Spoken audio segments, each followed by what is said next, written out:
Well, howdy, howdy, howdy, nearly senior citizen here. Greetings, boys and girls, and welcome to this. Another, well, let me get my taskbar called up. I have it set on auto hide right now, so I had to move my mouse down so I can see.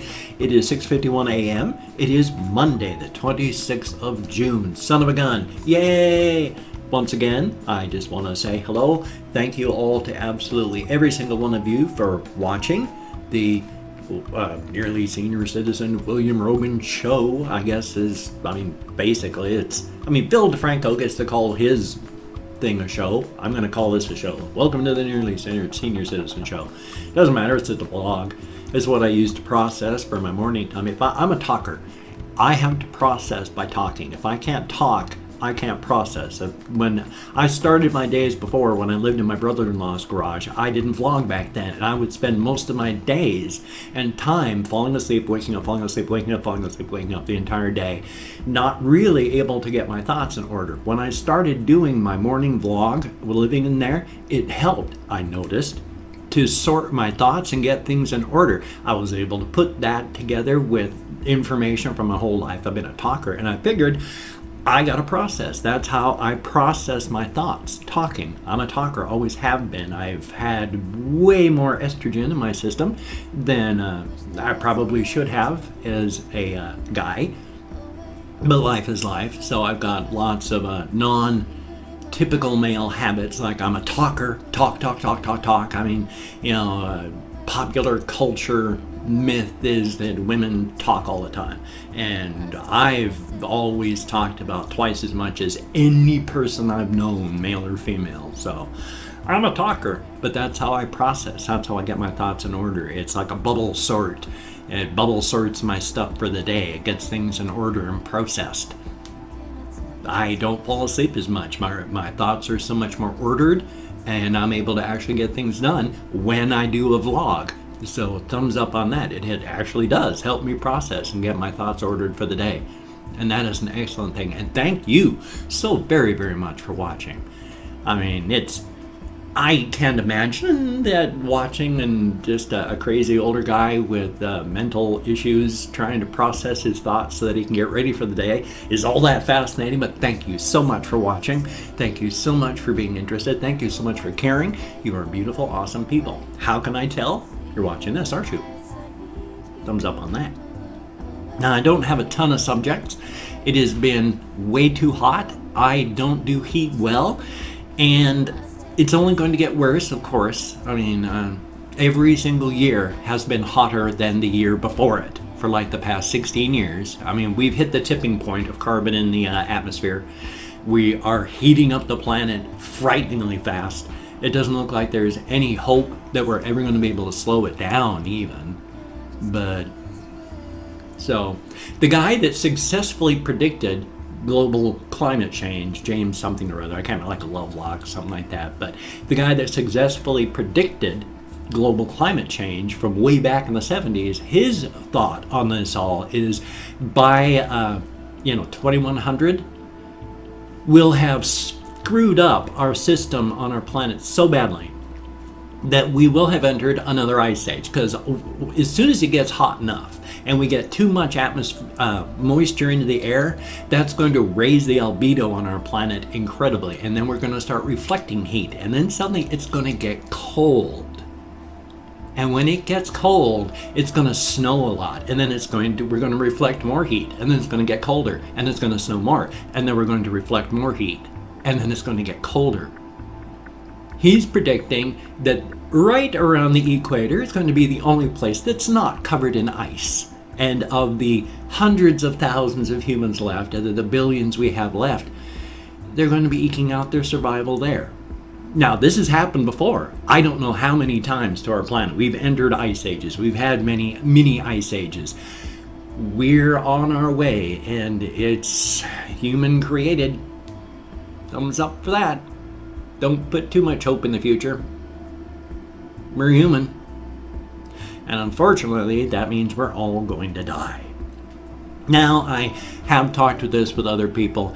The official thought on this is actually we're far too spread out over the planet. We can't actually, even an extinction level event, unless it wipes out everything on the face of the planet, is not going to wipe out people. Now, what is left after that will not be recognizable as, you know, human culture, but we're all over the planet now. We're omnivores, and we're generalists, and we're survivors. So there's going to be people somewhere no matter what.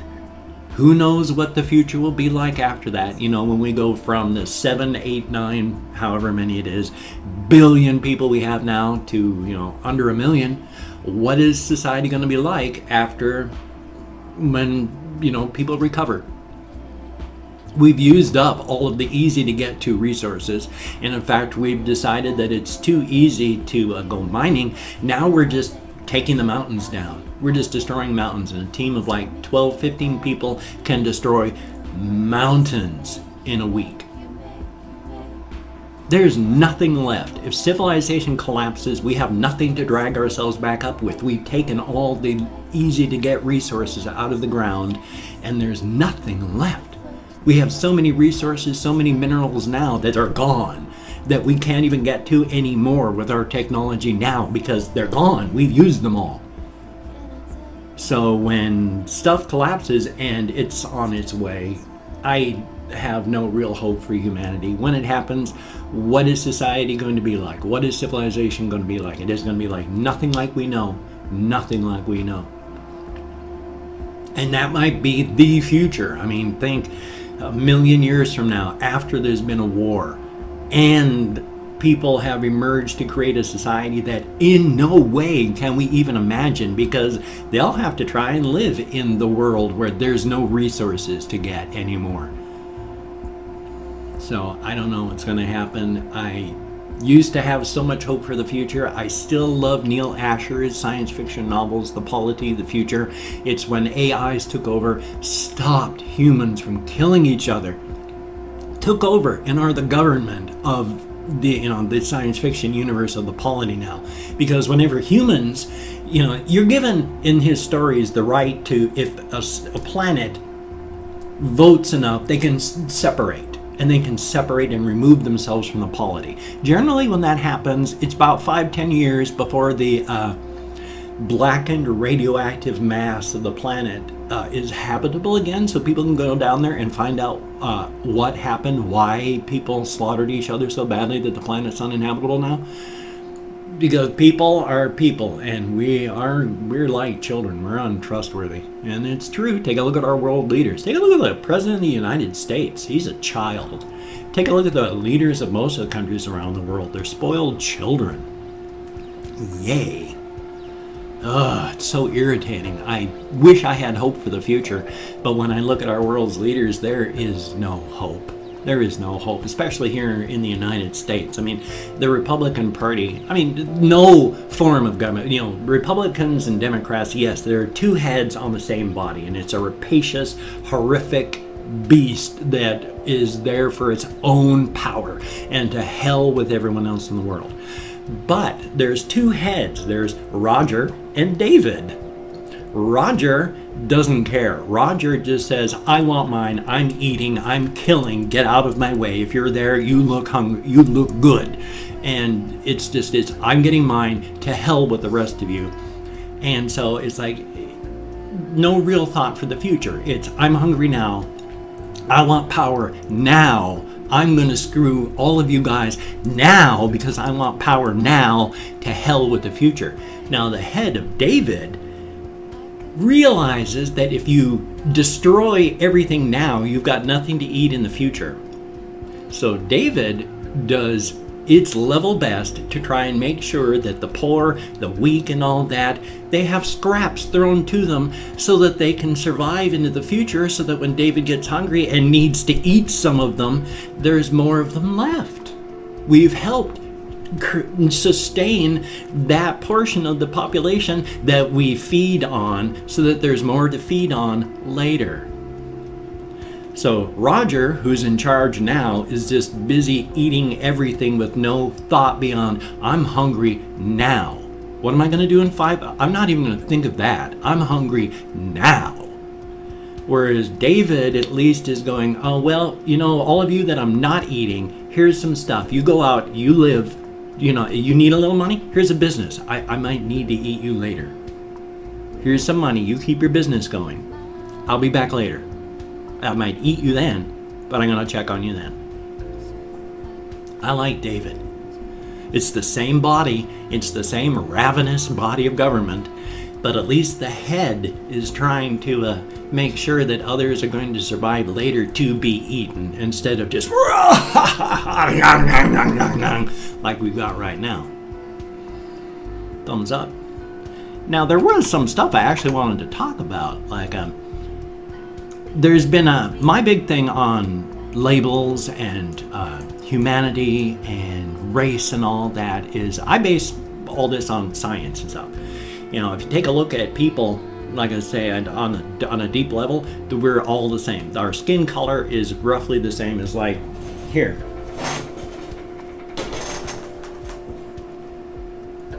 She is a Syrian hamster. She's fat, she's largely white-furred, she is a Syrian hamster.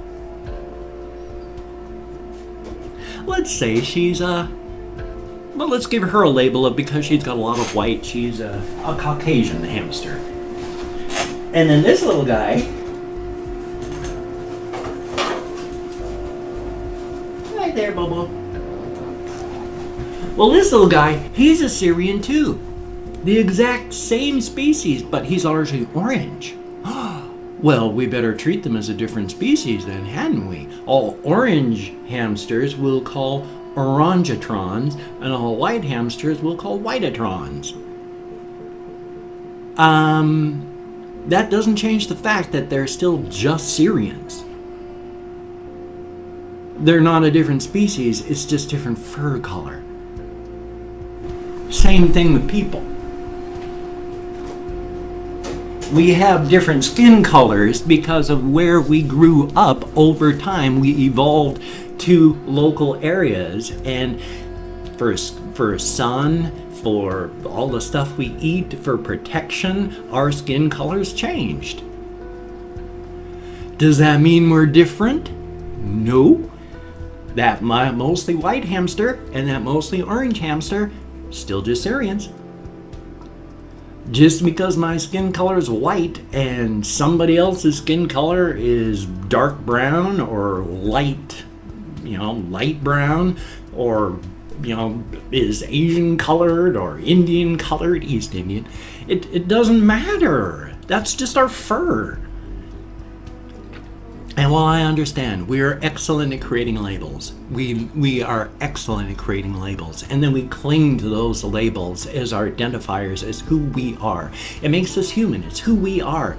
But the fact remains that those labels, when we use our labels that we cling to as walls to separate us from each other, that's when it's toxic. Be proud of who you are, of course. Never be, what's the word that's the opposite of proud? Ashamed. There we are. Why couldn't I think of that one? Why never be ashamed of anything like your ethnic background, your religious background, any of these things. There's no reason to be ashamed of anything. Skin color, eye color, hair color, religious background, any of these things. They're labels, and while they're fine to be proud of because we're good. We put up a label and we say, I'm this, everybody. And then other people who go, I feel like that too. They go over there and then identify with the label, and that's awesome. Nothing wrong with that. That's human. We're human, and that's beautiful. But it's when you use those labels as walls to separate us from each other, then you're just separating the white hamsters from the orange hamsters. Why? They're all just hamsters. We're all just hamsters. But that's me. I believe that all people are equal. I believe that the genders are equal. But, it's equal but different because, of course, yes, testosterone. The amount of testosterone in a man's body means we have superior upper body strength. But that doesn't mean you're superior in any other way. That just means that you've got more testosterone. You're male. Big whoopsie doodle. But On that note, though, it's at about 15 minutes. God, I've been rambling so much. I've opened up 24 hours worth of comments on my comment page, and I'm going to go through and thank 20 to 25 people. Now, if you wanted a shout out, just ask for it, and if I catch it, I will give you that shout out. 2 people asked for shout outs. Jacob White asked for a shout out, and Plastic Productions, Plaztix, capital PL at the beginning, and Productions, PR. Oh, you know, production with a Z at the end, but there's capital PR at the beginning. Thank you so very, very much. Now, if I mispronounce your name, no disrespect is intended. I'm terrible at names, better than I thought I would be, but I'm terrible at names, so no disrespect is intended. And I do a range of 20 to 25 because with my fibro, I forget stuff easy. And then there is Mr. Sevenfold. Thank you so very, very much. Max Sweet. Thank you. Greatly appreciated. Lambo Rambo. Hey, it's been a while since I've seen you in the comments. Son of a gun. Thank you. And then, oh, let's see. I've got to flip that thing. And Justina Aquavita Metz. Thank you so very much. Breaker Games. Thank you. Greatly appreciated. Jamie's Division. Yay. And then Red Hot Chili Fan 98. Son of a gun. Thank you very, very much. Nano Hazard. Ooh, that's a cool name. Thank you very, very much. I'm off center. Am I? No, I guess I'm centered. No. And then, I've forgotten where I was. God's above. I must be this one, so I'm going to go with this. And Jig Too Easy, thank you. And Supra 7474, thank you very, very much. Mateus Bulcher, thank you, greatly appreciated. Evan C, thank you. Caitlin Clark, thank you very, very much. And Abya Yala, thank you.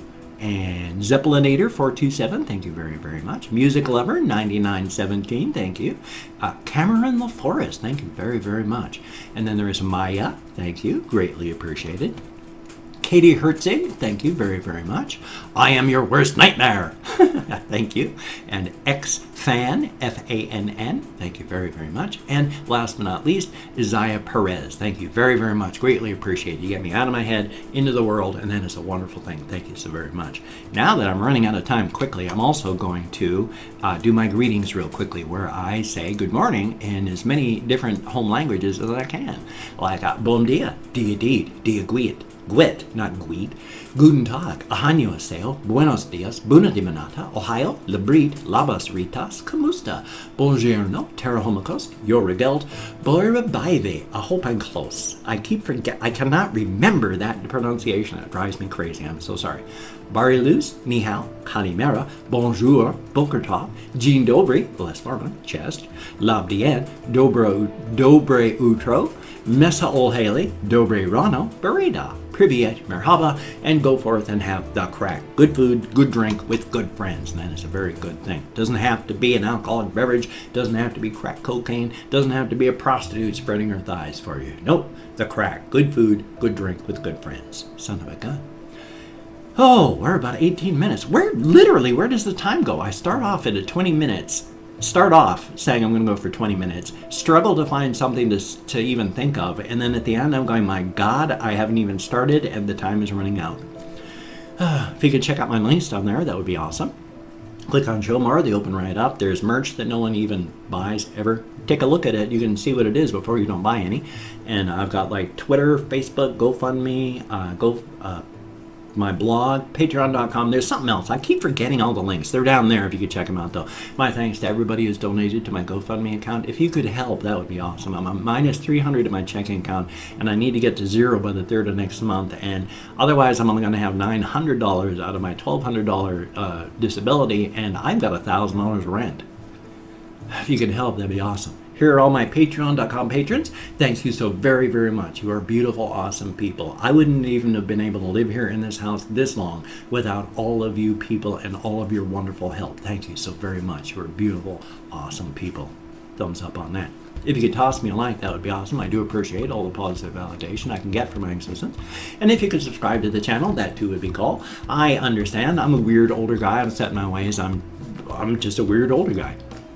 But if you do feel like subscribing and you're down with it, then thumbs up. Hope to keep you as a subscriber from now until, well, the end of eternity, basically. Slap a few coats of sealant on you, stack you like cordwood down in the basement, you'll last for eternity. Well, at least a couple decades before you go bad. So thumbs up on that. Damn.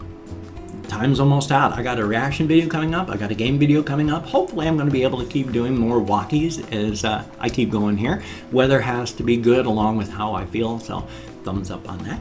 So you take care. Have a great day today. I will see you on the flip side, and that, my friend, is a very good thing. So you keep smiling. Have a great day, and I will see you on the flip side.